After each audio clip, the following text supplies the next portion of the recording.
So you have people who are in applications, in the weeds, and then you have people at the top who don't understand what that guy is doing. Right. A perfect example to me would be somebody who works on a SIEM, SIEM. That stands for Security Incident and Event Monitoring. Even now it's kind of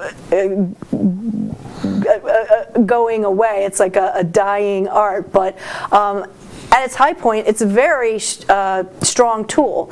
Have you heard of Splunk? Yes, I know Splunk. Oh, totally. Okay, so Splunk is why don't you explain SIEM. Splunk is what Splunk is to people?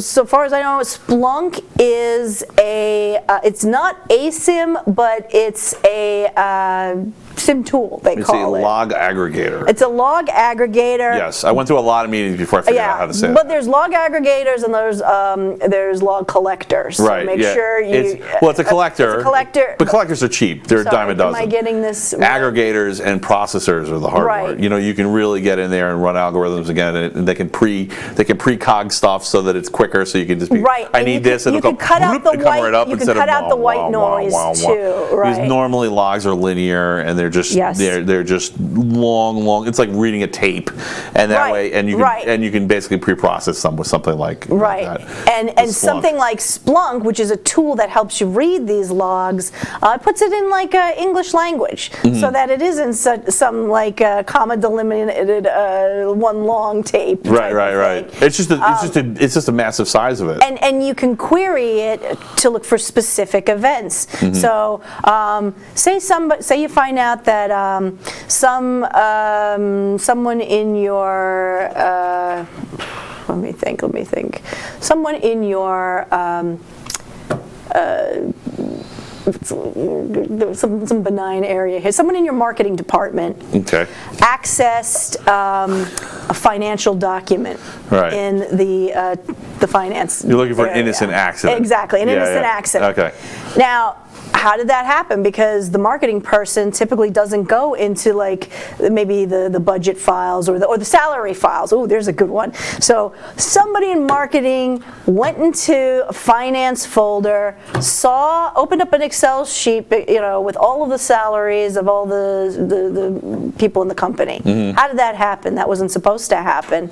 Access was granted in error, supposedly. Right. Well, you look in the SIEM and you can pull up Active Directory logs to see what admin provided that user with the access to the group that gave folder access. Right. So now that's provided, and just that enough, if there's a pattern, it's probably a dumb accident. If it's a pattern, it's probably a dumb accident. Like if he made the same stupid mistake on every single server for every single file. See, I would argue and say a pattern is more malicious. I would say a one-off is an accident. It's like, oops, I copied the wrong thing. Oh, I see what you're saying. Okay. But a pattern shows why is he continually giving this person access to things that he shouldn't be given. You know what? We're looking at different vectors on the same chart. So you're looking at the time vector. Yes. And you're saying over time he keeps making that same mistake. Yeah. I'm looking at it differently. Oh, sorry.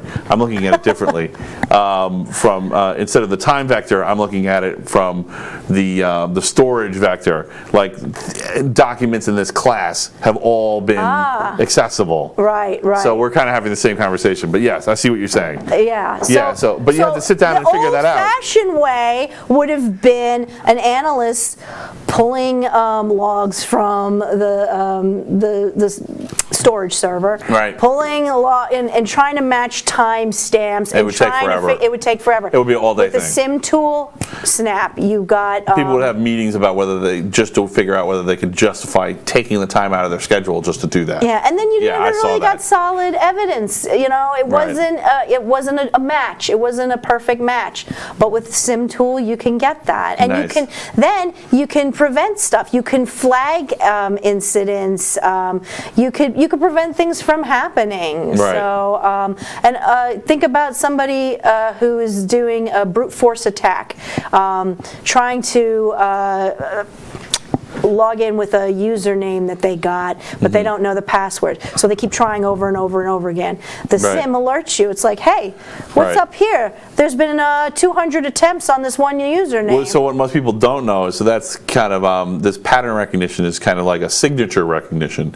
And those signatures may sound familiar to some people. Most people have heard the word signature before with virus signatures. Yes. So it's the same kind of thing. Yes. You can the same kind of virus signature that you might apply to your memory in your computer or your processor, you can apply to your whole network. It's the same kind of methodology, and this is one of the components in creating a comprehensive signature. Right. Yeah. So again, using the SIM guy as an example, the guy at the top doesn't understand that an event is happening. What is the weight of this event? Is it a breach? And that's where a manager would kind of waylay that information, but in some form that leadership would understand. Oh, look, we're getting a DDoS attack, or we're experiencing Here's an what outage. we know. Here's when we'll know more. Here's when we know what courses of action to take. Because if you just spit out a SIM report with all the log, and here's the SIM engineer saying, look what I got. Look at these packets or something. You can't show that to the CIO and have the CIO understand what's going on. Right. So I always feel like I'm the translator. I like just like the frantic yelling.